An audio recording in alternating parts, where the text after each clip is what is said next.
Invite a corporate on the show now. Capri Global posted a good set of earnings. This is for Q4. Disbursals look extremely solid. That's actually seen an 85% rise if you look at it on a year-over-year basis. Even if you look at it sequentially, it's around 55% higher. The company's gold and car loan business has also done quite well. This is something that ICICI Securities was also talking about in their note. But to discuss the outlook from here and how business could really shape up, we are joined by Managing Director Rajesh Sharma on this show now. Mr. Sharma, thanks a lot for joining us today on this show. This is Pavitra. I want to begin by asking you about the disbursals because, we've seen this solid growth come through. What is the outlook on this? Do you expect this kind of momentum to continue? Oh, yes. So last year growth, if you're seeing that our AUM have grown almost about 56% and we had an all-time high disbursement close to 3,000 crore. So if we talk overall, I think back of our strong branch network of gold loan, MSME loan, home loan, where total number of branches already exceeded about 800. We clearly see that coming year, we are targeting a growth in excess of about 30%. And hopefully we should be able to deliver it. And if you look at the overall demand also, the demand is very good from semi-urban and rural segment. The kind of loan we do in the lower ticket size of 15 lakh rupees around in MSME, about 12 lakh rupees in home loan.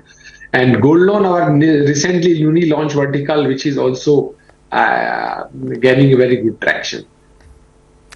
Mr. Sharma, you just said 30% growth this year. So you mean 30% growth overall in disbursals this year, or are you saying 30% growth at the AUM level? AUM level. AUM level. Okay, and that's for FY24 as a whole? Yes. Okay, got that. So can we talk about whether you are confident on asset quality as you look at this incremental growth? Because your asset quality improved quite a bit. I mean, gross NPAs came down from 2.3%, as I can see here, to just about 1.6%. So are you confident that your asset quality will remain intact? And which are these segments where you will look to lend aggressively this year? So if you see the post-COVID, the markets and economy have recovered, and that is clearly reflecting in the collection efficiency, and hence the result we can clearly see that our asset quality have improved by 80 basis points and has come down from 2.4 to 1.6. And going forward also, when we are looking at our collection efficiency, that is giving us the confidence, and that is giving the confidence which is enabling us to expand our branch network, invest more, and we see that with this growth momentum continuing and collection efficiency remain, I don't think that there will be more slippage there. And being we are into a collateralized secured space where every loan have a collateral of underlying real estate property, be it a self-occupied house or a business premises, our recoveries are also in a time-bound manner are happening. So we don't see any surprises. We continue to hope that our asset quality will remain in this trajectory. And if we talk about our overall growth, as I said, we are quite confident to deliver that growth. Okay, got that. Mr. Sharma, I also want to ask you about just the gold loan business because that has been seeing quite a spike higher in the past quarter. I can see that, in this quarter you were at over 1,100 crores in terms of gold loans. Can you tell us what is expected on that front and ultimately what is the vision? How much do you want this to contribute? So if we talk about overall gold loan, if you see that India is the second largest consumer of the gold loan. Last year, I think as per the data, we consume about close to 600 plus metric ton gold were purchased by Indians, and most of the gold loan is being used in the jewelry.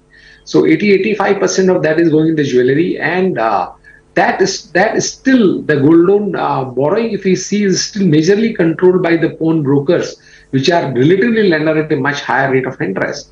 So still we clearly see that NBFC and banks both are growing in this space. And this year, I think we are targeting a AUM of close to 2,500 crore at the end of FY24. And we should see a good traction. We are adding another 150 branches there. So with specific gold focused branches, about 740 plus, we should be able to achieve a good growth traction. This is giving a good net interest margin, very strong collateral, and with the achieving a particular kind of AUM, our operating cost will also come in control. So overall, this year is going to be a very good year for us. Okay, so you're sounding extremely confident on the portfolio, on just growth numbers, on asset quality.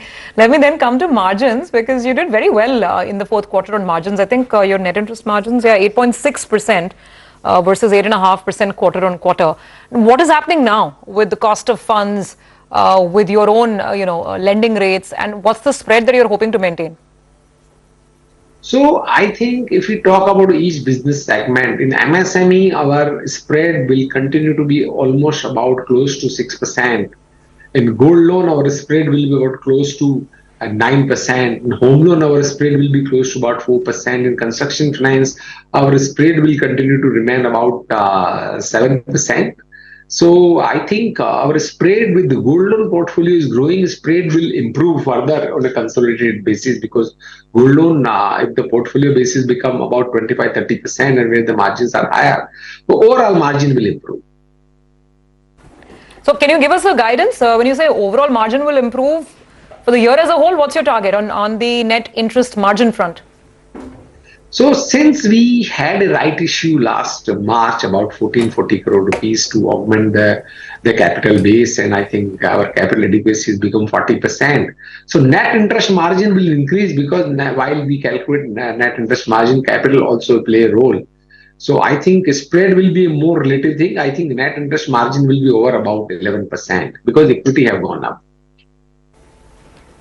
Okay, got that. 11% net interest margin targeted for FY24. Thank you for joining in. That's a pretty robust plan that you have in mind. Capri Global there, sounding very optimistic on all facets of the business. We'll take a quick break on that note. On the other side,